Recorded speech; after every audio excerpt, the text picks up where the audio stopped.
Hi, this is Paul. Didn't really have time last week to do a big video. I don't know how many more of these I'll be able to get out before my Australia trip. I've got a fair number of conversations queued up, and so I hopefully won't leave the channel barren while I'm gone. But I want to talk about this quest for the search for an integrated universal moral system and what's in play. There's just been a lot of topics out there that deal with it, and what I call the monarchical vision of morality. So to get into that, I want to just run through a mini history of Western civilization, pieces of which I've dealt with in many videos before. Let's begin at the fall of the Roman Empire. The church was the only institution left standing in the rubble of the Roman Empire.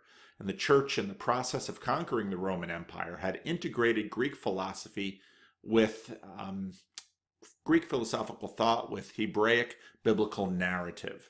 Okay, so if you actually look at early church fathers, Justin Martyr, Origen, Irenaeus, many of those church fathers, what they really tried to do in order to evangelize the Eastern Roman Empire, they integrated biblical ideas with Greek categories and ideas and philosophies that were around in the time.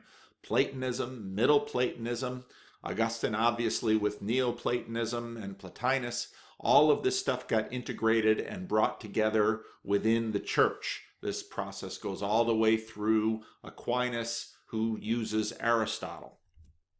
So this is Western Christianity, Western and Eastern Christianity, all have this fusion of Greek philosophical thought with Hebraic biblical narrative. Both of those things come into Christianity. And the Middle Ages was a slow simmer. They didn't go backwards. The pace got slower, more thoughtful, more deeper. It's kind of a slow cooker.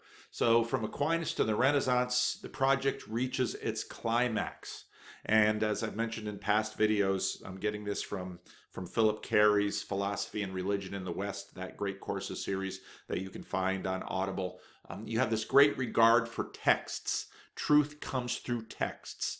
And it comes through the texts of Aristotle, where you have science and physics. In other words, as Philip Carey noted, if you wanted to learn if you wanted to learn physics before the modern period, you studied Aristotle. You didn't study nature. You didn't conduct experiments. You studied Aristotle. Aristotle would tell you all about physics. And of course, as John Vervaeke has noted, Aristotle is a polymath. He covers everything: science, morality, knowledge, physics. He covers it all. So at the height of medieval Europe, you have the regard for the text. Everything is in the text. And with Renaissance humanism, you have this return to the sources, this rediscovery of the classical period. And that, again, is part of the great integration of the classical period with it's the great integration of Rome, Athens, and Jerusalem.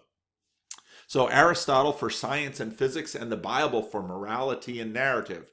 But also the Bible for history. It was the fundamental historical narrative that European culture built itself upon. And even though Europe was fractured politically, religiously, there was a deep underpinning of the church, which of course was the last institution standing at the end of the Roman period. In the Protestant Reformation, the turn to the texts reached its peak. The Protestant reformers were attempting to address the corruption of the Roman Church. And even if you look at a historian like Brad Gregory, who is a Roman Catholic historian, who has done a lot of treatment on the Reformation, that gets often negative critiques from Protestants. If you look at his work, which I've found very interesting, the Reformation didn't complete the task, but everyone was dealing with corruption in the church. And what happened in the Protestant Reformation in Northern Europe and in Western Europe was more of a break from the church. Whereas Southern Europe, and especially in Italy, you stuck with the church. So corrupt institutions of man, which would be the Church of Rome, as seen by the Protestant reformers, were rejected in favor of a devotion to a text.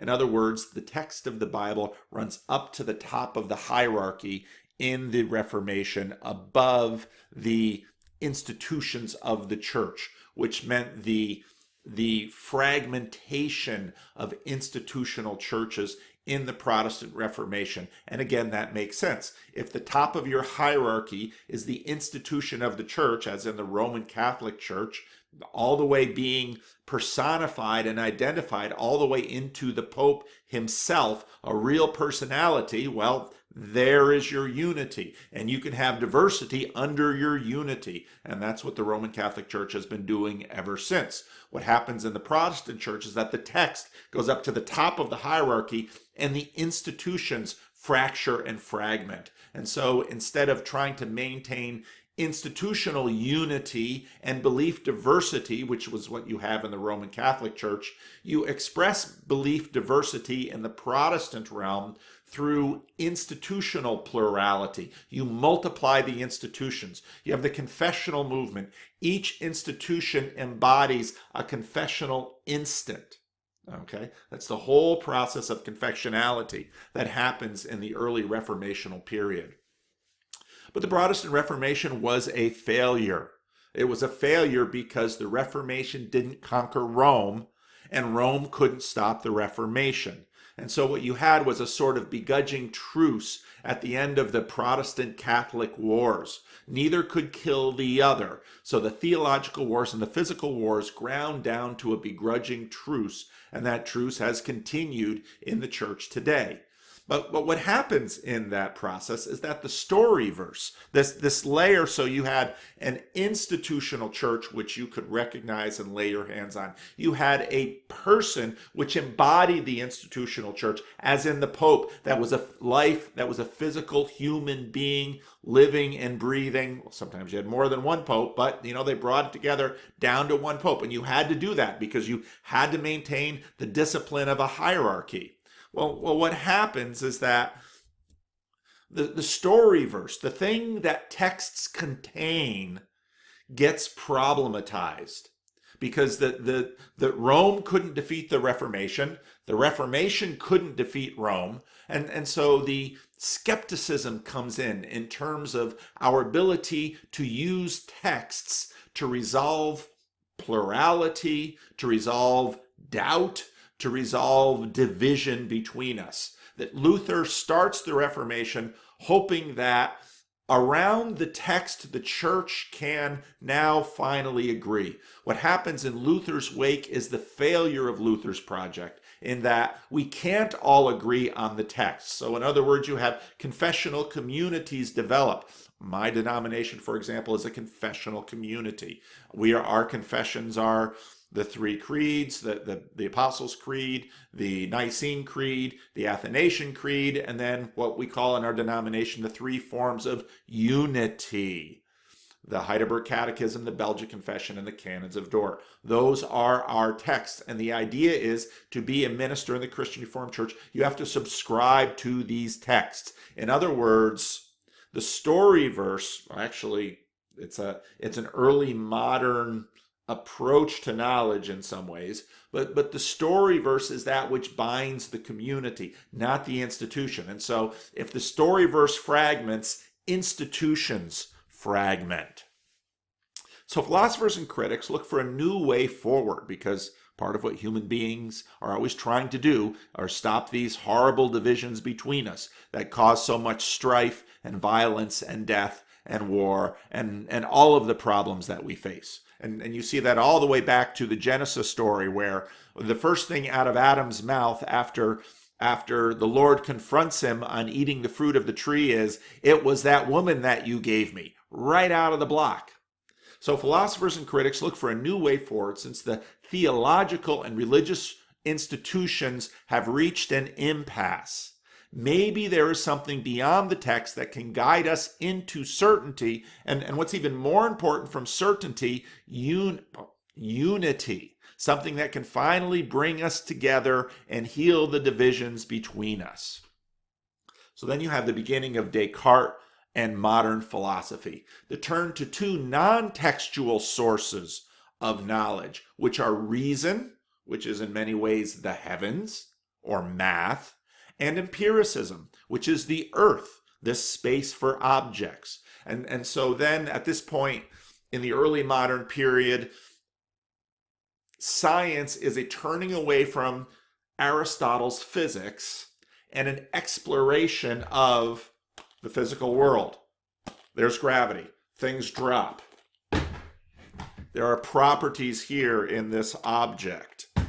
So turning away from texts towards things in the physical world, and also pure reason, logic, math, that which we can conceive of in those ways. Maybe if we can use these sources, which seem harder, which seem more foundational, which seem more basic than texts, then we can get rid of all of our strife and warfare and division.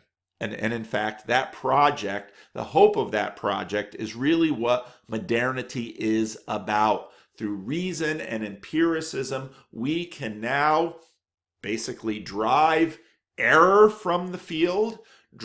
Reason is the means by which we try to drive error from the minds of others. And through these two methods, through reason and empiricism, we can now finally, we can reconcile heaven and earth. We can end all wars. We can end all divisions. We can end the rebellion that nature, since Genesis 3, the story of the Garden of Eden, we can end the rebellion that nature has been holding against us. And of course, in the biblical scheme, that rebellion is ended when we end our rebellion with God.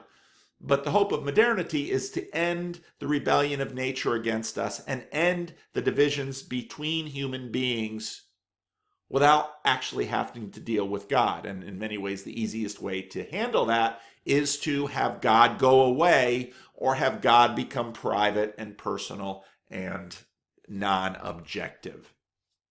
So the subject becomes problematized. Well, what do I mean by that? Well, if people are the problem, and people are always the problem, people don't agree, people disagree, people fight, people rebel, people kill, get rid of people. Well, we're not really going to get rid of people. We're just going to get rid of the thing that is at the heart of what a human being is, which is the subject, the person that's got control of the mouth, the person that keeps disagreeing, the person that keeps quarreling, the person that keeps having a different perspective. You want a monarchical vision of the world. You want one view of the world that all will bow to.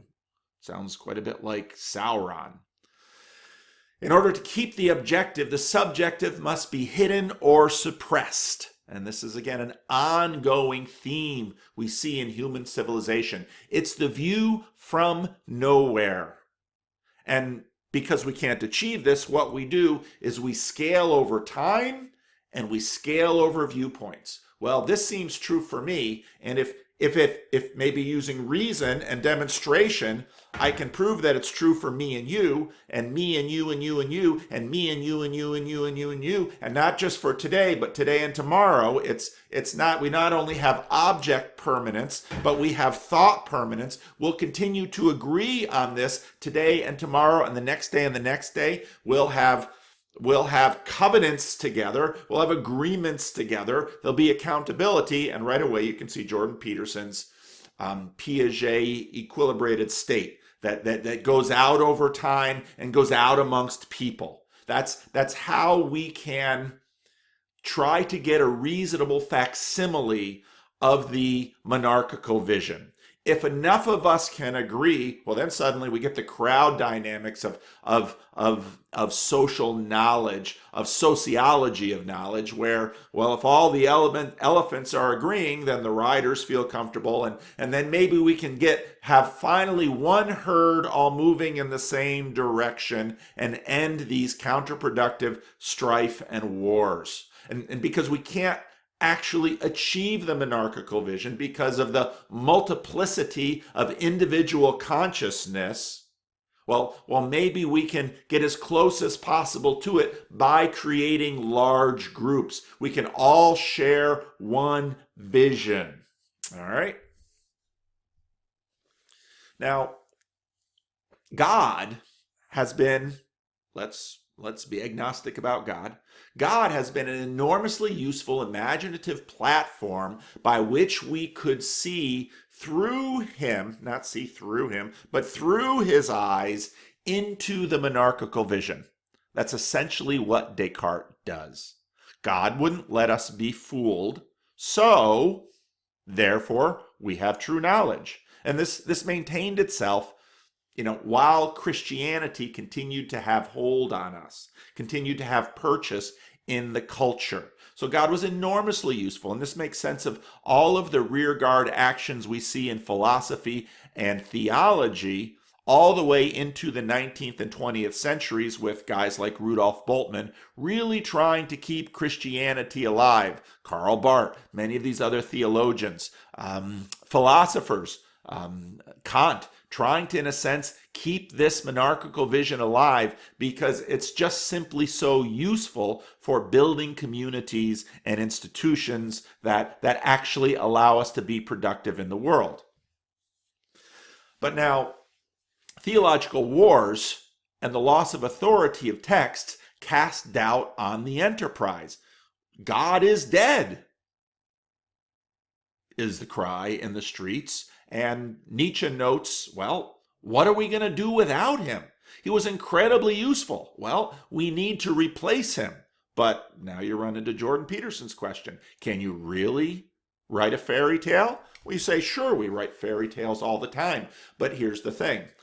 We know our fairy tales through a sort of Darwinian literary tradition by which, and this undergirds Jordan Peterson's biblical series, this Darwinian literary tradition whereby the best texts survive. So even if you write a fairy tale today, it's going to take a few centuries or maybe thousands of years to know whether or not you've done it.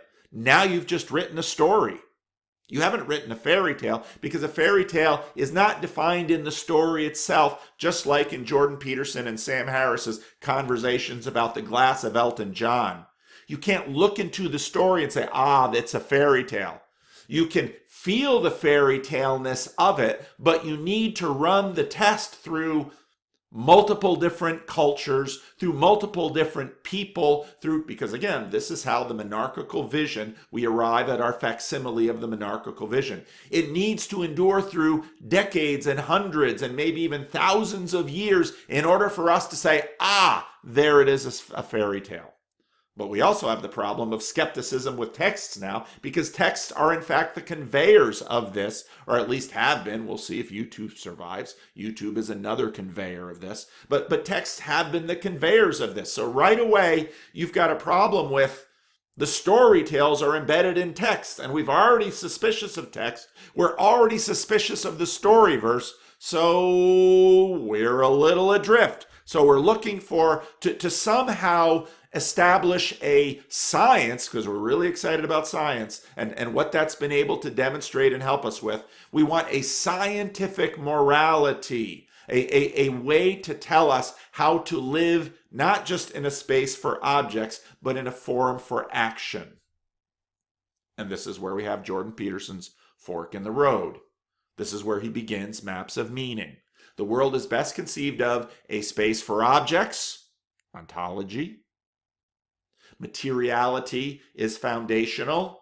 The story verse is dependent, or a forum for action, which is morality, which very well implies the story verse is foundational, and materiality is secondary. Now this is exactly where Jordan Peterson is currently. This is the fence he is straddling. Because he knows that the story verse continues to govern, but he's sufficiently modern to not be able, at least if he's on stage with Sam Harris, to not be able to retreat from the position that story is actually foundational. So you have the truce of late Christendom. Don't accept the Bible as an authority regarding objects, which is history and science, because that tends, well, see, in history again is kind of on the fence, because what history really is the story we tell about the movement of the past, including its objects. Embrace the Bible as authority regarding actions. Okay, morality. Morality really does trump objects because static objects in space are our possessions. We move them around. We act upon them. We act through them. But human actors in time are our rivals. They're not simply objects. That's the problem of the subject. That there are rivals, our enemies, and our threats. And so what we established a truce 18th, 19th, early 20th century where he said, okay, we're not going to use the Bible for history and science. We are going to use the Bible and traditional morality for morality. And that indulges in many ways the modernist fantasy. We so happily colonized the space of objects and subjected it to our will that, wow, cue Steven Pinker. Look at what we've been able to accomplish. This is really amazing. If you can look at Yuval Harari's Sapiens, we've managed to banish, in many ways, plague, starvation. We've managed within civilization in many places in the world, certainly not all. In many places in the world, we've actually managed to create a decent space for biological creatures to continue to maintain their physical existence. But when people in, let's say, San Jose High School, people whose physical existence is no longer under threat, start to exhibit signs of a meaning crisis, while they're no longer threatened by starvation or plague, now they're taking their own life. And now we know that suicide itself can be a contagion, that it can pass virally through human beings. So suddenly we're left to wonder, well, what are we really? See, this filled us with optimism, the power that we've managed to accumulate in the developed world. This filled us full of optimism that the scientific searchlight can be shown on morality to reveal a convincing, objective morality that could be... See, we don't really finish the sentence. Because once we have this objective morality, well, what are we trying to do with it? We're trying to banish the problem in the storyverse. We're trying to get rid of the problem of conflicted fairy tales. We're trying to, this is Sam Harris's argument. This is the argument of the new atheist. We can now get rid of all the old obsolete stories and what? Well, we will all agree on what is moral. Okay. Someone like C.S. Lewis in The Abolition of Man might say, well, okay, you can agree on what's moral. Actually, we've been doing that for a very long time. What we haven't been able to do is actually do it, to be moral. That's really our problem. Most people will agree on some, C.S. Lewis calls it the Tao. Most people will agree on some semblance of morality. That hasn't really been our problem. Our problem is that we can't do it. So what exactly is behind this quest for objective morality? Well, I think part of it is that, well, if we see it, we'll be able to know we're not going to walk off a cliff or jump off that bridge, because that would be just irrational and lead to our death. Yet people walk off cliffs and jump off bridges, even if they do it because they know it will result in their death. So does this really, any of it, get at our problem? And I think part of what's hiding behind this is also what you see in the novel Brave New World. What we'd really like to do is colonize each other's will. That's the last chapter in C.S. Lewis's Abolition of Man. That's the final subjection of humanity. That's Sauron's great final goal, to colonize the wills of others, to finally banish subjectivity. But then what reigns? Objects? You can't get to an ought from it is, says Jordan Peterson and Immanuel Kant. And they have a point. So then we look for scientific morality. We want a non-story based, and you can hear this rumbling about in Jordan Peterson's conversations with Sam Harris. We want a non-story based system that we can wield. Well, you have to ask the question again. Always, whenever you hear someone say something like that, who is we? Who is we? In order to create sufficient consensus to enforce it upon all. Except me or we, apparently. Usually me. This has always been the problem with morality, as C.S. Lewis points out. We've always had, even the Apostle Paul in Romans 7 says, the good that I would I don't do, and the evil that I don't want to do I do. This is, Plato's been talking about that. We've been talking about this forever. And so then we, in a sense, try to scale out morality, just like we did knowledge, to avoid skepticism. So the state enforces laws. And in democracy, people bound themselves together in a process in order to achieve laws that then will be held against them. No taxation without representation. No law without representation. Legislators make the law. We get all upset depending on which way the court blends when the court starts making law, right? You need a non-story good and a telos end goal summum bonum that can be as universal as possible apart from story. That's how you do it. You need a scientific good. A space for objects, good. So, well, what do we look for? Well, now basically you're at Jordan Peterson's Darwinian truth. Survival is a nice bottom line. That which promotes survival is good. There's a problem in there too, though, because survival of what? Maybe the survival of human beings is to bind us with machines. To use some Ray Kurzweil's vision of offloading my consciousness into a computer so that parts can be replaced and I can be backed up in the cloud and so on and so forth. But you have to then answer the question, who is we? There was one Black Mirror episode that dealt, there's a few of them that have dealt with things like this, but one where everyone is backed up into this computer and they live their life on a server. Okay?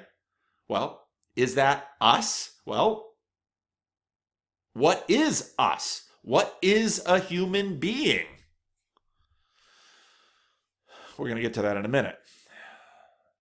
Now, postmodernity, in a sense, tries to do a hit job on narratives. And this doesn't seem too hard to understand why this is an postmodern. This is the thing after modernity. Modernity tries to have knowledge by getting rid of subjectivity, while postmodernity goes all the way by killing the subject.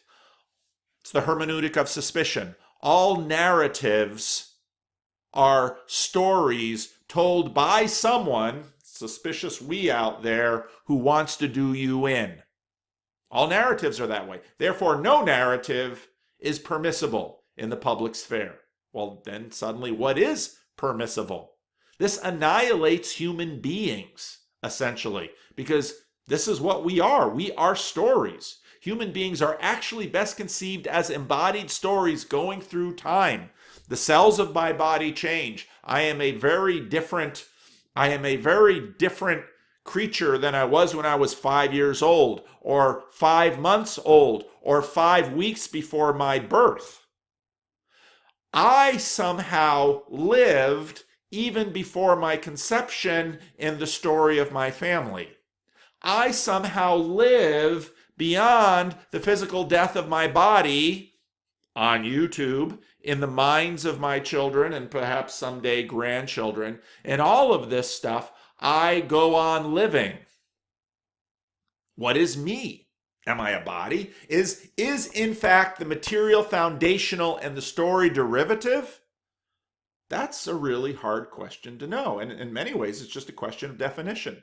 If you want to define me, well, now in space and time, now we're, okay, so at 12:53 on March 11 here in Sacramento, California, Paul sits in a room in his house and talks at the computer. Is that me? Or is me this experience that I have? This story that this body embodies, which is critically linked to this story and brain in ways that we are only beginning to understand. This is deep in our hardware and software. But now remember, survival is supposedly the bottom line. But survival exactly of what? And see, I would argue the Greeks said, well, eternal life is the story going forward, is being remembered, the great deeds of Hector and Achilles and the Battle of Troy. This is eternal life to be remembered. We're still talking about Plato and Aristotle and many of the ancient Greeks. They have gained eternal life. They continue to colonize the world. But for most of us, that kind of story rings a little hollow. It's utterly imaginative and terrifically theoretical, but that story rings hollow. Now, what we are we Homo sapiens? Are we rational? Are we thinkers? Or are we fundamentally story? This is a great conversation. Mm-hmm. In episode 3 of your series, which came out just this past Friday. Oh, this is Benjamin Boyce and John Vervaeke. Friday, you talk a lot about narrative, and you talk about basically, you do a pretty strong critique about the current generation, or I guess just the current few generations of the West, where we have biblical illiteracy. We don't really understand, like, not just the religion, but what you call the grammar of our cognition. And and you go into that, and narrative is one of the things that is included in that, and this idea of the self going through kind of an orgasmic, dip and climax and resolution and stuff like that. Yeah, very much. And I mean, I'm going to come back to this later when I go to the scientific side of stuff, when I talk about the cognitive science of narrative. I mean, there's a lot of work going on now so first of all, that narrative is a psychotechnology. You are not naturally narrative. Daniel Hutto has this really good work on this. We practice narrative all day long. We tell stories, we watch stories, we read stories, we practice narrative with our little kids. And notice what we do. We have to really, really simplify the narrative. Tinky Winky goes to the market, because we're constantly practicing narrative. And then the idea, and what's interesting is, right, up until about 4 or 5 years of age, when kids get that, when they internalize that psychotechnology of narrative, they don't really have what you and I experience as autobiographical memory, right? You're an autobiography. You're largely a story, right? And what's interesting about that is this form of memory sort of takes shape from internal. At least that's what I think some of the best science is pointing towards, right? That's how we actually acquire our autobiographical memory and become temporally extended selves. Our very sense of ourself and what we are, a story extended in time, right, is brought in from internalizing a particular narrative, but it goes two ways. This is about the participatory stuff I talked about, because as you're becoming a story and you're actually getting this cognitive function of autobiographical memory, the world is starting to be a storied place for you. So everywhere you look, that's what I mean about that's this conformity theory that Aristotle talked about, right? You and the world are conformed. You share a fundamental identity. You're both stories. And it's not a belief you have or even a set of skills. It's a sharing of identity between you and the world in a deep, deep way. Yeah. That's interesting, because I spent a lot of time working in preschool, and one of the things that I experienced was that narrative is basically our reality. That's what I thought, because as soon as I started speaking in a sequence of events with a character going through a sequence of events, and like you say, it's very simplistic. There's no real resolution. It's just one cascading image after another, but there's still that central character. I always thought that narrative is not a technology. It's just how we already see the world, because the children would automatically like everything they would turn off. It's like they were just plugged into this. And that goes to Daniel Siegel's work and others people's work.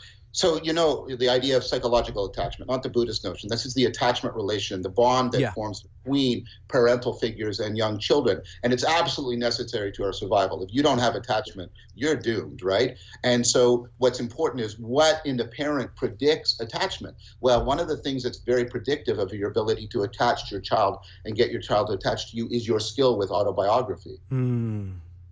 So you're actually plugging into that right there. See, what autobiographical skill really does is, again, you are setting yourself up to be imitated by the kids. And this is a participatory kind of learning. This isn't them just having beliefs about you or even getting your skills. They're identifying with you. They're taking on your perspective. They're trying to internalize your perspective into their metacognition, right? And so that is a very powerful way in which, again, a psychotechnology actually transforms us at the level of identity, the way the agent and the way your agency and the arena of the world are being co-defined. And the fact that this is enmeshed historically, it's sourced in ancient Israel and time as a cosmic narrative, and that that the future is open, and that the future itself time itself has this structure of a story, a climax, a turning point, a resolution, and that your choices matter and steer the course of things, right? And so we can talk about progress, and we still talk this way, right? And we still, it's like, that's what I mean. Because this autobiographical narrative and then this mythology, again, in the positive sense of the word, is so woven into us, we experience ourselves as beings in need of progress, right? There's a story, and we have to choose and direct and sense where is this going, and it has to progress, and that's how we experience ourselves. And like I say, it's not just like it's not like a self-directed belief we form about ourselves. It wells up from the foundations of our psyche.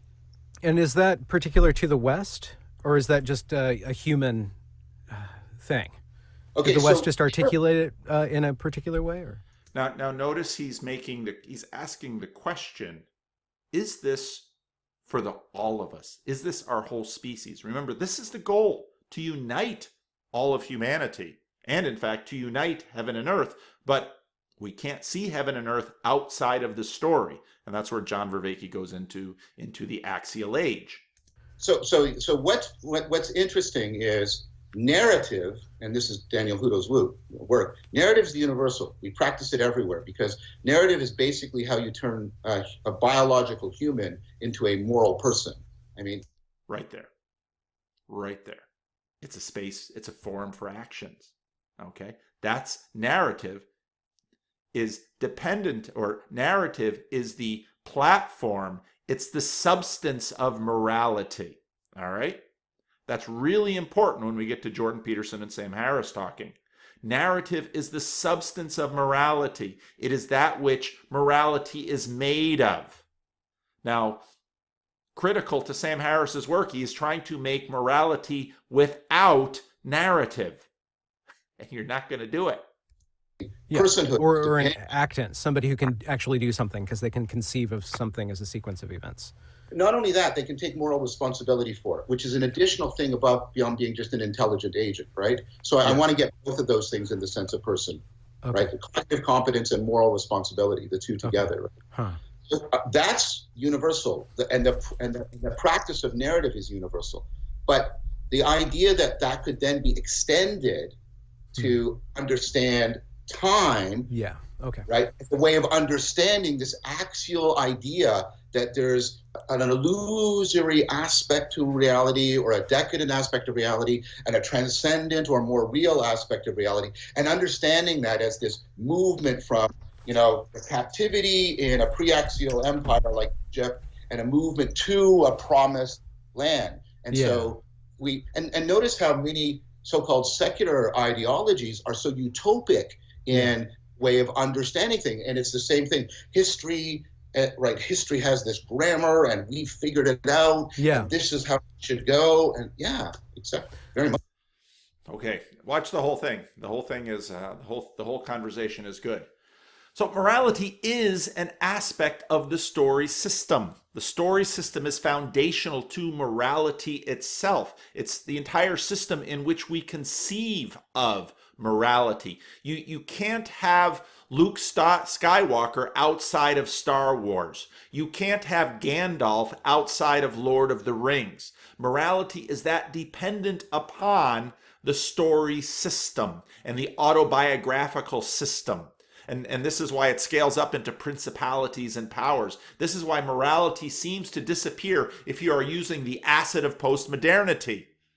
Well, postmodernity is about eliminating narrative. Well, goodbye morality has to be. You're going to banish Star Wars?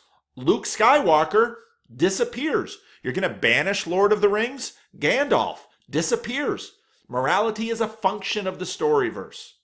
This is also why the scientific quest for scientific morality will always fail, because you must necessarily destroy the system, which is story, that it is dependent upon in order to do your science, which at its foundations gets rid of the story, gets rid of the subjective, gets rid of the little creature that's going through time.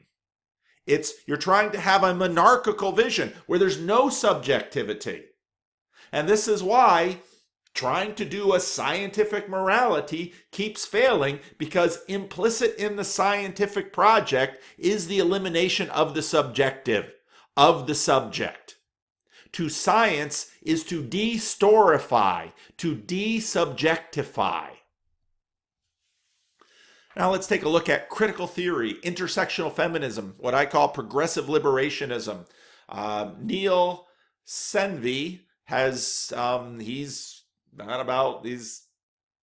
what's his status? Well, he's got about 600 Twitter followers. He's been talking at a few places.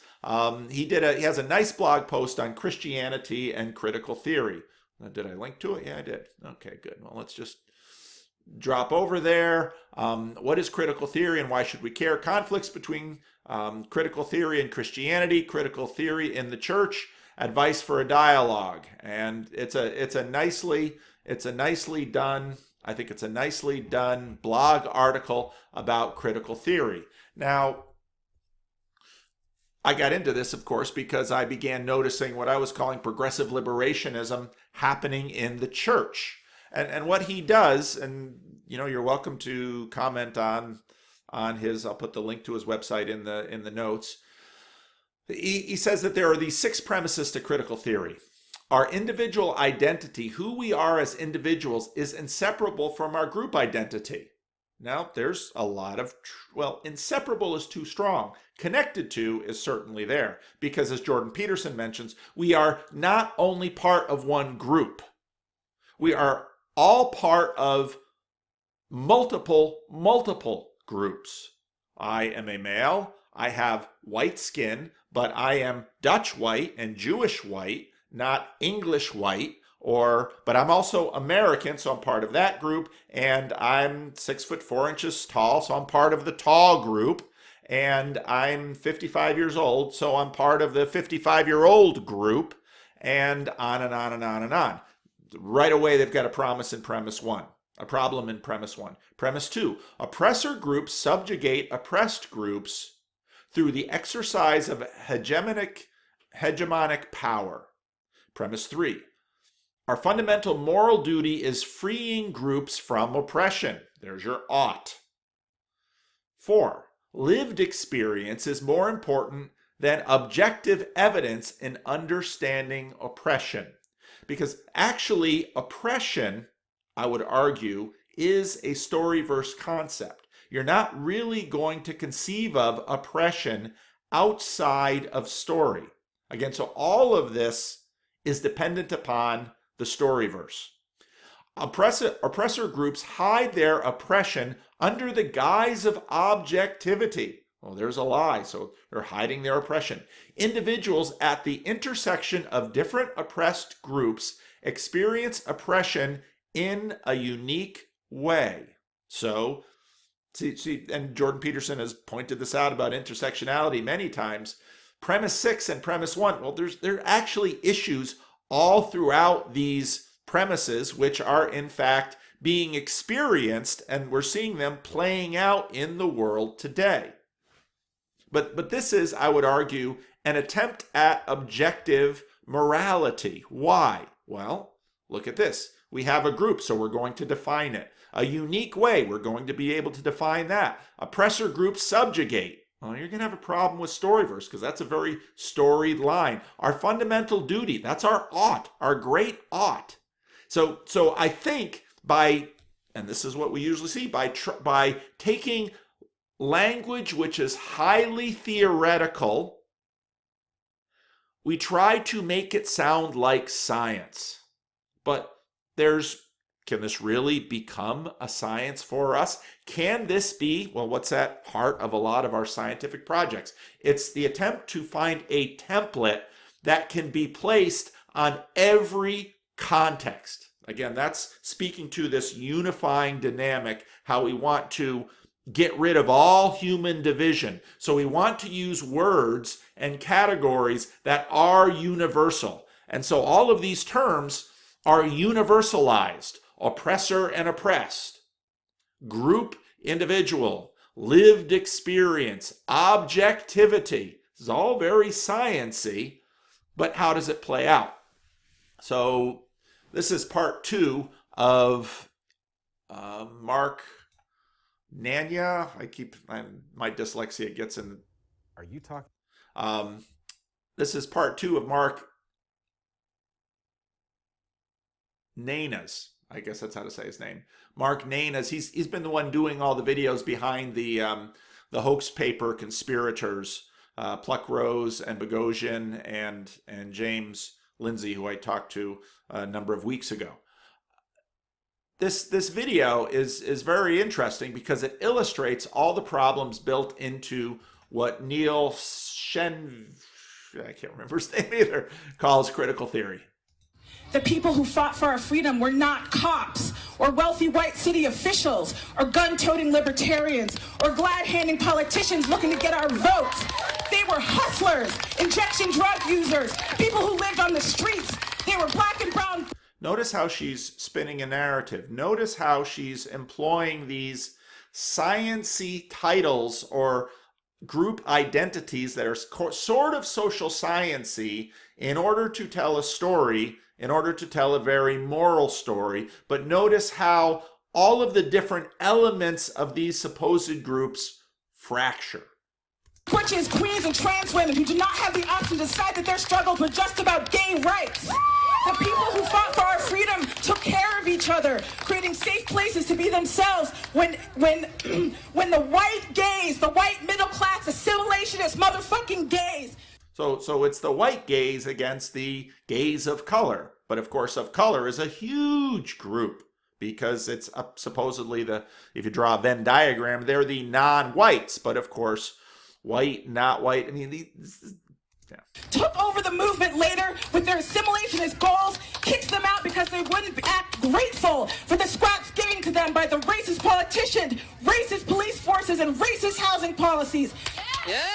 Despite the persistent efforts by many white people, including so-called allies, to turn the conversation about race away from a conversation about black life, away from a conversation about police brutality, and away from a conversation about the white supremacy that lives and breathes within every single white person standing here right now, I refuse to shut my mouth and let white people set this agenda.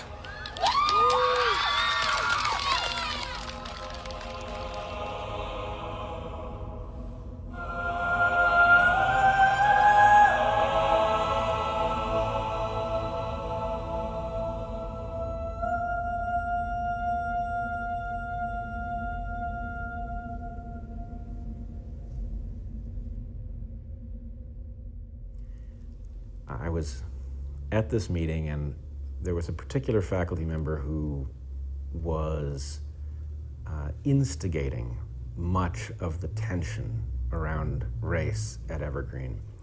And she was there, she tended to go to these things. And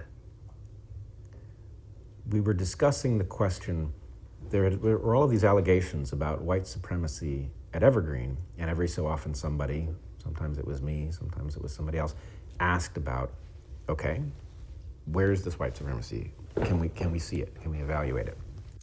That's an objective question. Can we see it? Can we locate it in the space of objects, even though it's sort of a form for action type thing because it's a moral question, but let's get objective about it. And this faculty member said, now again, remember, objective is about enlarging the group as far as possible. It's supposed to be that a reasonable person, again, a theoretically reasonable person, can look at this and come to the same conclusion as this whole other group of reasonable people. We've just established another group identity. She said to ask students who are suffering from white supremacy to tell us about the instances of white supremacy is itself racism. See, and what she does in that move is essentially cut out the modern agenda and project. She's basically saying it is impermissible to play the objective game and to get rid of the subjectivity. That's her move, okay? And that's important because, and this is why the IDW is really in many ways a very modernist communion, because they are doing their best to keep the modernist vision alive, to say that we have to maintain this project of objectivity. Now again, remember, objectivity is a facsimile of as many people as possible over as much time as possible. It's the same project of, we can't agree on the storyverse, which is maintained by texts. We have to find space and object things to ground things upon. Okay? And so right away, when you see that, you begin to see the connections with the celebrity atheists and with the scientific community and with all of modernity. That's been the goal of it. And postmodernity comes along and says, that whole objectivity game, that's just a con perpetrated on people of color and other minorities for the winners of modernity, which tend to be white European colonizers. And she said, we must stop asking them because we are inflicting harm on them, asking for evidence. And the phrase she... See, now, inflicting harm again, which the modernists will say, now, wait a minute, you've just made an objective claim. But then go back to these premises. Oppressor groups hide their oppression under the guise of objectivity. She said, to ask for evidence of racism is racism with a capital R. And as she said, racism with a capital R, she leaned forward in her seat and she looked directly at me. And I had been leaning back in my chair. There was no opportunity to ask questions in these meetings. I sat up in my chair and I said, are you talking to me? And she said, yes. And I looked around the room and nobody said a word. And I said, there is a ton of subjectivity in that last little story. And I really want to do a video on the relationship between this video, Teaching Transgression, and Calvinism, because all of these relationships have been worked through in early modern Christian history in Europe with different language.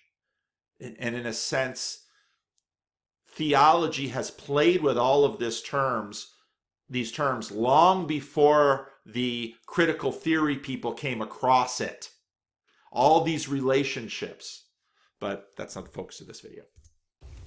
At some point, you might want to check into whether or not my history lines up with the accusation of racism.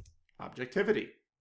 Evidence. Because you might be very surprised. And if you don't look into it, and the assumption that this other person is a rational agent, and therefore the evidence can be viewed from an objective, not a subjective, from an objective posture and evaluated, and the two people can come together and agree. Well, yeah, that happens quite a bit, but we tend to see it more in much more space for object spaces and not so much forms for action spaces. Because it is very easy to say, I have a headphone case right here. It is very hard to say my motivation surrounding this headphone case. And the way that this headphone case fits into a much larger story. Okay, that's the story verse. It's going to come back to bite you. And the chair of the faculty said, Bret, this is not the place to defend yourself against accusations of racism. And I said, that's fine. Where is the place? And then the faculty member who leveled the accusation says, you should not expect a place to defend yourself against accusations of racism. And I looked around the room. The president of the college is sitting there. The provost of the college is sitting there. Nobody says a word. Now, remember the terms by which we achieve knowledge in the facsimile of the monarchical system. We do it by agreement of individuals. We do it by, in small spaces, testing subjective individuals to see if they come with agreement. This is why Bret Weinstein is so upset, and rightly so, I would be too. Because the critical theory is being successful at colonizing his old school. That's what the story is about. That the facsimile of the attempt at achieving a facsimile of a monarchical vision is in fact agreement.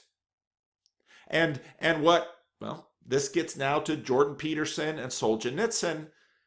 Jordan Peterson says, in order for tyranny to flourish, everyone along the way must buy into the lie. Well, what is the lie? The lie is a truth claim. It's a disputed truth claim, but it's a truth claim. In other words, part of the flaw of the monarchical system, the monarchical vision, the only way we can practice it is by virtue of communities. And psychologically, if you're within a community of a certain size, you will accept whatever that community believes as objective. This is a point that atheists have been making for a long time. This is a point about human beings. We calibrate our ideas of what is most real by virtue of the community that we are in. So if you can, via something powerful like critical theory, colonize a whole college, well, it's all real to them. But is it real?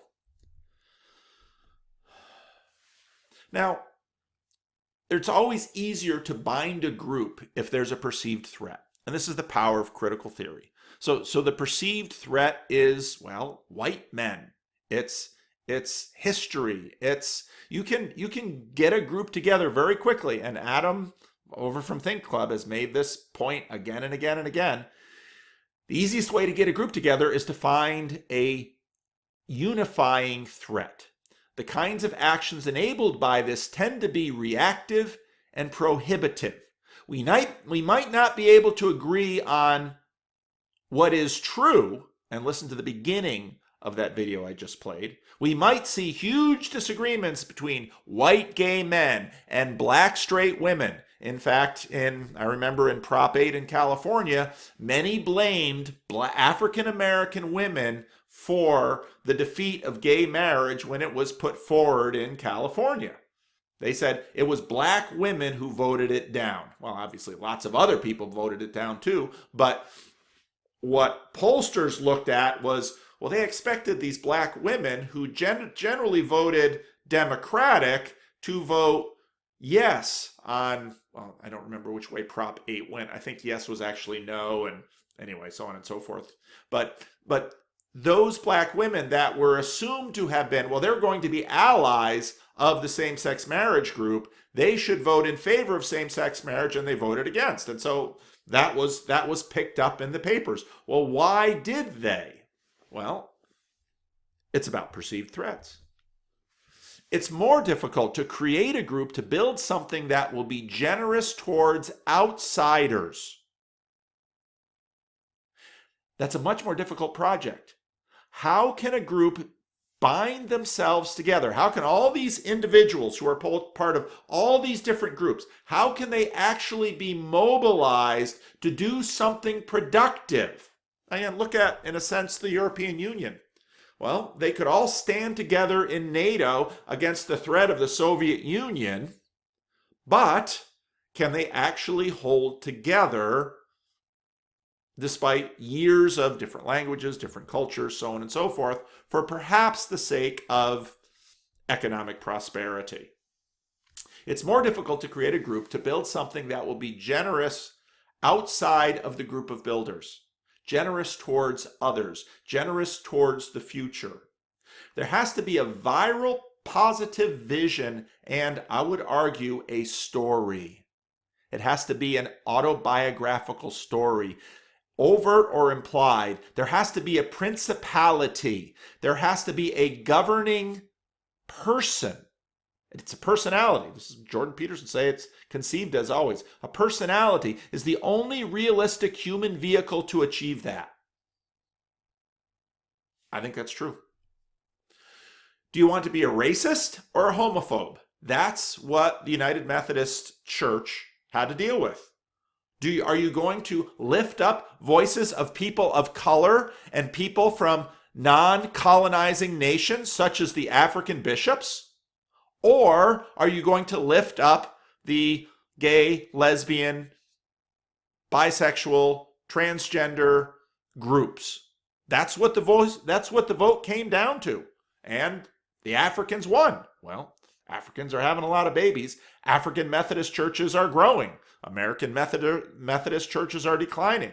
Unlike many other denominations, they decided to keep their main denomination transnational, and that's why they had the vote that they recently had. See, here's the difficulty with critical theory. It keeps breaking down. And we see this, well, as long as Bret Weinstein is the enemy, well, they can all be together around him because he then represents the enemy, the white man. But once he's gone, where does that go? Now, recently, there was a Michael Jackson documentary on HBO and a very interesting conversation with R. Kelly regarding his treatment of women and underage women. And I found a very interesting conversation about these three. Now, listen here for how critical theory is breaking down, because the group identities of the people are cross-pressured by the supposed narratives that they're supposed to be fulfilling. It was a lot. Okay, so like watching it, for one, it was a different experience, obviously, from watching the art. Now, what's interesting from her is that she hasn't really come to a lot of conclusions. And what she's really doing in this interview is basically processing out loud. And so this is kind of a nice insight into kind of the raw processing outside of the conclusions. R. Kelly, it was a lot. Reaction, what was your kind of feeling? What did you walk away from after seeing that? It was a lot. Okay, so like watching it, for one, it was a different experience, obviously, from watching the R. Kelly documentary for like many reasons. One of them, me and my friends were kind of talking about this, like how like some of us have had to like not so much check ourselves, but like figure out what. Check ourselves. There's a key word, because in the critical theory community, that's key language. You need to check yourself. You need to check your privilege. You need to check all this stuff. Now, they needed to check themselves. Why? Because their narratives were being crossed, because there's two, the oppressor oppressed. Well, I'll say, let's redo Solzhenitsyn's adage. The line between oppressor and oppressed runs through every human heart. What we need out. One of them, me and my friends were kind of talking about this, like how like some of us have had to like not so much check ourselves, but like figure out what we needed to sort of unpack around. Well, we didn't want to check ourselves. Now you're into Bret Weinstein. Are you calling me a racist? Me? Don't I have anti-racist credentials? Well, me and my black woman friends, well, we don't have to check ourselves because you have privilege in this new oppressor-oppressed game. And that's the irony of the game. The moment you become a victim, you have victim privilege. Had to like not so much check ourselves, but like figure out what we needed to sort of unpack around seeing not children, but now grown up white men telling this story about Michael Jackson. Like, notice how she forefronts their race now, because that's now critical. If these were children telling us about this, well, when Michael Jackson went to court, the children weren't believed, and some of the children spoke in favor of him. And their evidence as children giving testimony was allowed to stand. And one of the guys in this documentary, in fact, flipped. He gave testimony in Michael Jackson's defense, which eventually led to Michael Jackson's acquittal when he was a child. And now as an adult, now having children, he's changed his story. So suddenly we have all of these questions of ontology flooding in. Well, what is that guy? Does the color of his skin matter? Does his experience matter? This critical theory stuff breaks down pretty darn fast. It's something like figure out what we needed to sort of unpack around seeing not children, but now grown up white men telling this story about Michael Jackson. Like, it's something that I feel like automatically puts people at like. See, now she never finishes her sentence, but we know what she's saying. You know. Story about Michael Jackson, like it's something that I feel like automatically puts people at like, you know, like they don't, it somewhat discredits for whatever reason. Oh, what do you mean for whatever reason? It discredits for the reason that's being given, because they're white, because you can't believe them because they're white, but they were children. So what were they? What is their identity exactly? And I think that all kind of ties into like, you know, the visibility that white men typically have, or the access, or the fact that white men typically have. People will believe them. You know, the visibility that white men typically have, or the access, or the fact people will believe them. But they were abused as children.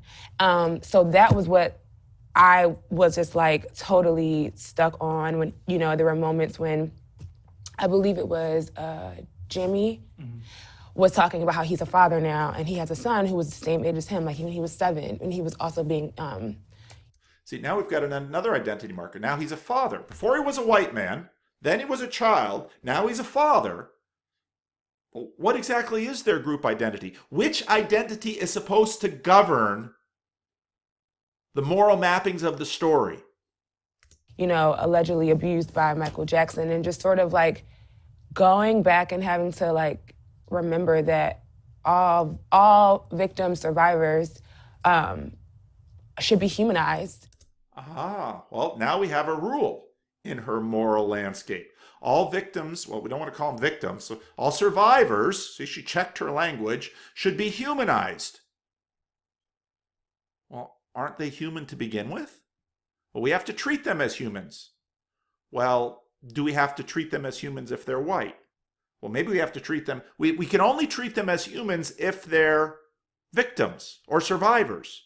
This cannot stand. You know, all going back and having to like remember that all victims, survivors should be humanized, you know, no matter what they look like. There's the older story that we should judge people by the content of their character, not the color of their skin. No matter what society implies about them and their experiences. But you're asking for that we adopt an implication of their experience, that we privilege their experience because they were victims or survivors. But this, of course, is based on the question of whether or not they were actually victims or survivors. Jesse Smollett is lurking behind this conversation because, of course, he had all of the identity markers, gay black man, and told a narrative, and is now, fighting for his freedom because of it. So it was interesting because, like, obviously Michael Jackson is no longer here. So a lot of people, I think, were like, well, what is the point of all this? Now, that's an interesting new bit into the conversation. He's no longer here. So maybe this is old news. Well, what about history of founding fathers? What about George Washington and Thomas Jefferson, who owned slaves, and Thomas Jefferson and Sally Heming? And well, they're no longer here to defend themselves, but they don't get a say. But Michael Jackson, maybe we shouldn't talk about this. How can we even hold him accountable? How can you even hold him accountable? Now we're in the box of secularism. See, and a point I've made often that Miroslav Volf makes is that actually in the iron box of secularism, the slippery slope towards tyranny is actually worse because, well, you'd better hold R. Kelly accountable now, because if he gets to die, reputational assassination, a la other evil people in history, is insufficient. In fact, this community itself is discussing whether they should talk about it at all because Michael Jackson is dead. And I'm like, well, you can still hold somebody accountable even if they're... Somebody? What somebody? His reputation? Is that still a person? Is that still a story? In what way does Michael Jackson remain today? In what way does Michael Jackson and his art and his music colonize today? No longer here. And I think the first step in that is at least acknowledging and listening to the survivors and... But of course, you have to determine that these actually are survivors, unlike Jussie Smollett. Believe in them. You have to believe in them. In other words, believing in them gives them validity. Not believing in them discredits them. It's purely subjective. Because like they, it's we can't send him to jail. In ancient times, we would dig them up and burn the body and scatter their ashes. That was how you got back on someone who was dead, which is why, what did they do to Osama bin Laden? They made sure they couldn't set up a monument for him. We can't, because like they, we can't send him to jail. We can't bring him back. But the one thing that I think that we can do is to honor the people who were harmed by him, and listen to their stories, and figure out what gets in the way of, being able to fully believe this. I just offer some conversations that I've been having. I don't know if you've had talks to people who were just kind of... Well, fully believe it. Well, this has been, if a person from a privileged background, a victim privileged background, makes an accusation, you have to believe them. But of course, if you look at Emmett Till, how many black men in the Jim Crow South weren't killed on the basis of the accusation of white women? Even the most foundational elements of this group, male, female, black, white, it can't hold together. It keeps breaking down. And now these individuals, they're trying to sort it out. And the cross pressure is manifest in their internal attempt to process this, because it can't be done. Reason actually exists. Doubtful. And I was like, wait, y'all, even the questions of like, well, their parents. And I'm like, these are the same things people were saying about the R. Kelly thing. And you were like, no, okay, their parents might have been a bit negligent, but like that still does not ever justify what happened. Who was the person in the wrong? So she's actually got way down at below a pretty good moral value, which says children are not to be used for the sexual pleasure of adults. Good for you. I'm glad about that. And I know that it's also, I think for me, just in terms of with R. Kelly, it was different because there were young black girls and women, and we all... It was different for R. Kelly. Well, why? R. Kelly, it was different because... So molestation of white kids is different from molestation of black young women? There were young black girls and women, and we all know that there's like, there's always some doubt around. When it comes to black women. Yeah. So just trying like not to repeat that like really toxic and harmful sort of, you know, like that was just like fighting off with that specific documentary. So you Let's jump to the next clip. I'm running out of time. Got 2 o'clock conversations. One very personal thing about me and my kids, I have 2 children, I have 2 sons, and I play them older music, older than, you know, my youngest, his favorite rapper right now is Drake, and, you know, he'll flip-flop between Drake and Kendrick, probably depending on who has a new project out. But he knows Biggie. Like, if a Biggie song comes on, he knows Biggie's voice. We're making a fairy tale. Biggie's surviving in time. The question is really, should Michael Jackson survive in time? He knows Pac's voice. He knows Prince, and they know Michael Jackson. I play them Michael Jackson music, and, you know, we'll take long road trips, and I'll tell them how great Michael Jackson was. Was. Michael Jackson still alive? Well, how is he still alive? He's still alive in his music. And that points to legacy, right? And as I'm watching the documentary at home, my kids are coming in and out the room. But now I have to have this discussion about, and I'm sure they're hearing what's going on. Right. But as much as I told them how great Michael Jackson was, now me and my sons are gonna have to have this conversation about really what's coming out and how do you deal with it. So, how are we to regard Michael Jackson? Because implicitly, when we listen to his music, we're in a sense praising him. Does he deserve praise, having been a pedophile? it points to legacy. So, you know, I say how. All of this is about whether or not we're going to let Michael Jackson have the status of fairy tale. How do we feel like their legacies will go from here with R. Kelly and Mike in particular? Well, did you have a Yeah, I mean, legacies. Well, okay, you can't take away a person's legacy in what they've done previously. I think they did a really good job of talking about that in the R. Kelly documentary on Lifetime, just in terms of like, yes, all these great musical things that you have done are true. You did them, you're good at doing them, they were successful. But your legacy as a musician is not wholly your legacy as a human being. That's a very interesting statement. Your legacy as a musician is not wholly your legacy as a human being. How exactly does that work? I'd love to pause her there and have her spell it out. And so I think that like within your musical legacy, there is another side to it. And so yes, if you want to hold on to those old records and say, oh. So in other words, the legacy of founding fathers maybe ought not to be necessarily the legacy of them as individual slaveholders. True or false? These are the questions we're debating today. You know, he was the best songwriter ever, and fine. But I mean, legacies often change. And I think that now we don't. Why do legacies change when the person is dead? Well, just because living people are regarding them in different ways. This is the Darwinian process by which fairy tales emerge. I don't think there's really any value right now, I can't see, in focusing on any of that stuff.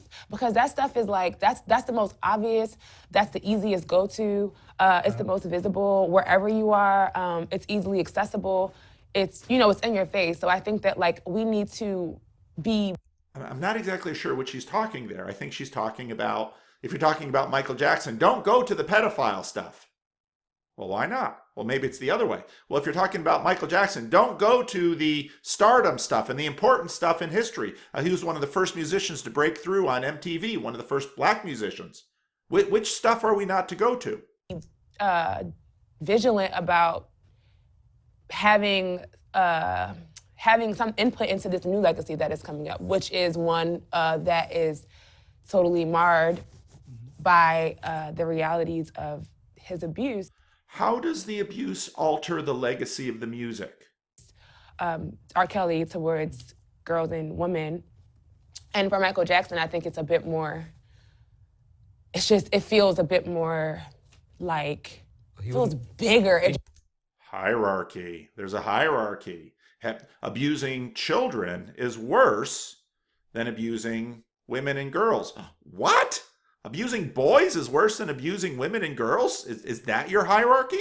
He was bigger and more talented. Yeah, it just in terms of like talent, like of course, but just in terms of the vastness of his legacy, like you were saying, even going back to, things that he sort of broke through in the industry, and like in terms of just like the way that his legacy has been able to like totally transpire. I just feel like with Michael Jackson, because he's not here and back to the dead thing, because he doesn't have the, agency to be here and say, hey, I did or did not do this. Because Michael Jackson can't put up his own defense? Well, I think his estate probably has pretty good money to put up a legal defense. I don't know. It's really hard. It's cross pressure at work. I mean, I also don't feel like I don't really know the right answer, but I also don't feel comfortable saying his legacy still stands. Right. And it's okay. And again, I think also marking the moment of time that we are is really taking in information. Time. We're going to look at Piaget in a minute if I have time. Yeah. Really kind of hitting home. And I think it's okay to say I'm still figuring it out. And I don't know, but Miles might have a different take. And I think that because of Me Too and because I think that social media makes things move way faster and feel more intense. And because of the Me Too, it just feels like a lot of things are happening at one time very quickly for a lot of people. But I do think that this false legacy panic that we're having, that as somebody who's false legacy panic studies men and the history of men and the history of kind of like patriarchy, I was like, men's legacies tend to be fine. Yeah. Now, so let's not worry about their legacy. Because they're men, their legacy will endure. So let's not critique their legacy. And it's like, what moral system are y'all using? I was thinking about even OJ. I put in OJ. And I put in Rick James the other day. And then I randomly was thinking, I was like, why am I listening to Rick James and I'm mad about Michael? And I forgot that Rick James went to jail for torturing, and sexually torturing a woman. I'm like, but what I know for sure is Andy Warhol, Rick James, there's just so many countless men who have done heinous things, and then you give it time. So our generation, these generations are able to view what's happening. I think we're always going to have a certain narrative with Michael because he betrayed us. We loved him, and now this moment's happening, and now we... But will we continue to feel he betrayed us? Yeah. But there's going to be a generation that doesn't know, that doesn't really remember Wacko Jacko, doesn't really remember this moment, and his legacy is going to be informed by stuff, just how we talk about presidents and how we are able to hold that you founded this country and you also enabled African slavery, and we're able to hold both of those things. I think that's what's going to end up happening when it comes to men.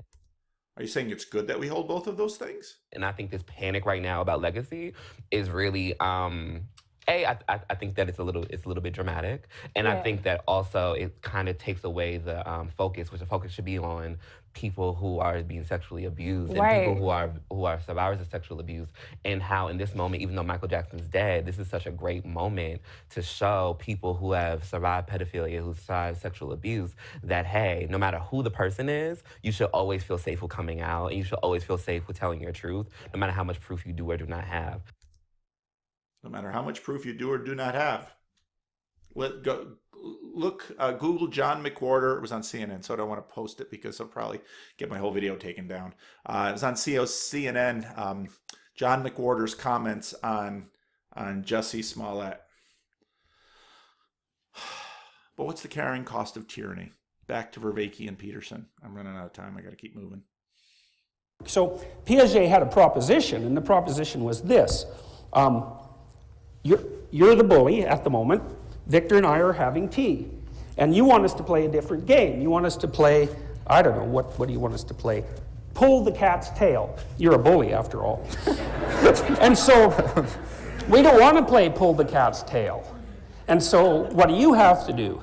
Well, you have to expend a lot of time and energy in forcing the game. And the reason you have to do that is because we don't want to play the damn game, so we're going to do everything we can to stop you, to subvert it. And so now the moral game that is currently being played by critical theory is requiring a lot of overhead.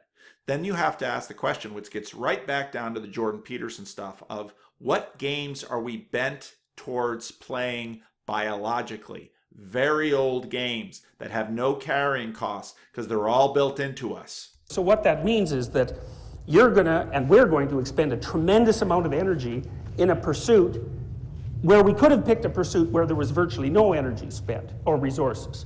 So Piaget's idea was that an equilibrated game, which is a game that everyone will play voluntarily, if you pit that in an open competition, we could say a Darwinian competition, against a disequilibrated game that requires force to maintain your basic totalitarian state, if you pit those in a one-to-one competition, or your totalitarian personality, if you pit them in a one-to-one competition in relationship to the attainment of virtually any goal across multiple contexts, the equilibrated game will win.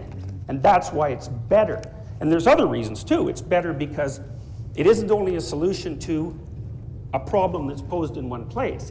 It's a meta solution to a meta problem that's posed in many places. And I'll just give one example of this. No, keep going. This is good. Okay, so you all tell your kids, be a good sport. And your kids, being intelligent kids, think, well, don't we want to win this game? It's like, of course you want to win the game. Okay, so why can't I bash the guy next to me over the head with my hockey stick as long as I don't get caught? That's a Canadian example, right? So I'll tell you a story. I went to this hockey game once, and my son was playing, and there was a kid on his team. It was all him, man, playing with the team.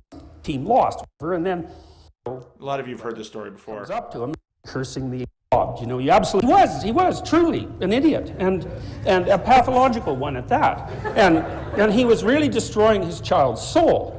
And this is not funny, it's true. That is what he was doing. I saw it happen over a long span of time. That was just a microcosm of their relationship. And See what Peterson is doing here is attempting to base the morality in the biology. When he says he's destroying his child's soul, he's saying he won't be able to be invited into future games. And his attitude towards the world. Now, why was that wrong? It's like the kid wanted to win. It's like, yay, go, man, win. He was a really good hockey player. So what was wrong with what the father did? Okay, so then we step back and we say, it's not important whether you win or lose, it's how you play the game. So what does that mean? Well, it doesn't actually mean what it says, because it actually is important whether you win or lose. You should be trying to win. But then the question is, what are you trying to win? Now, and then that gets complicated. It's like, well, you're trying to win being the best hockey player on your team? Are you trying to win that hockey game? Or are you trying to win the opportunity to be invited to play as many games as you can possibly play with as many people in as many contexts as you possibly can across the entire course of your life? And beyond. That's the question with R. Kelly and Michael Jordan. Why critical theory is doing well? Grievance. R. Kelly says it's easy to figure out why all these disconnected women have the same story about him. He's a rich celebrity and social media makes it easy to attack him. And there's value in attacking him. You can gain reputational status. You can gain status as a victim. This is true.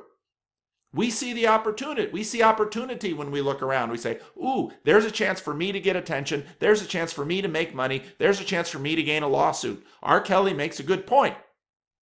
But Gail also has a good point. It also doesn't mean her assertion that there's a common history behind all these women also isn't true. Truth isn't singular like that. It maps out in many different ways. Game that can't be won. Critical theory community can come together in a negative community. We're against him. Once they have to do something positive, they simply fracture, and they will keep fracturing.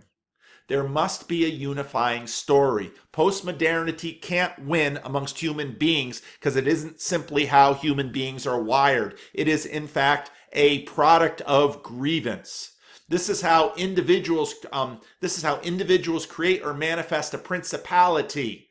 and how not just individuals. This is how we actually achieve to small degree what the overall desire is, which is unity and commonality, and stop fighting. We create a unifying story. We create a principality. Why do we look back and see religion everywhere in the past? Have we ever asked that question? Well, many people have. Why do we look back and always see religion? Why has religion been so successful? It took religious stories to enable anyone to build anything that lasts. Without individuals, nothing changes. Without institutions, nothing lasts. And now we're faced with the obvious dilemma. Will your civilization last without a religion? Will your civilization last without a communal story? Will your civilization last without the practices and liturgies and rituals that go into it? Now, nationalism is a religion of sorts. Ethnicities are religions of sorts. All of those things have staying power because they can be storified and they play naturally in the storyverse. Now, in many ways, Jonathan Haidt has been the adult in the room for all of this stuff. He has gone on crazy Joe Rogan with his, when Elon Musk is on with Joe Rogan, and when Alex Jones is on Joe Rogan, it's the crazy show. When Jonathan Haidt is on Joe Rogan, they're going to have a nice, calm, measured conversation. Jonathan Haidt, he's the adult in the room. There's no movement starting behind him. Why not? He doesn't have that thing, that suspender at my meetup in Southern California. Suspender Peterson, somebody said. It was like bang, right away. Archetypes, this is built in, and bang, I knew exactly what he was saying. Peterson and his suspenders. Peterson created a moment. Why? Well, he mobilized that stuff. Will he create a movement? That's a much bigger and different question, one that Ron Dard and I were talking about. Nothing changes without critique. Jonathan Haidt is doing a lot about critique, but nothing lasts without institutions. That's going to be the question. The question of Western civilization is, will it survive without religion? Because that's how we're wired. Objective morality, it'll never be a science. It's not how people work. And generally speaking, when you try to objectify it, you kill its viral ability to actually move through people, to attain playing all the games, to attain all the people embracing it. Jonathan Haidt has the formula down. He just doesn't do it. I think I'm going to call this one over. Thanks for watching. I got to talk to some folks.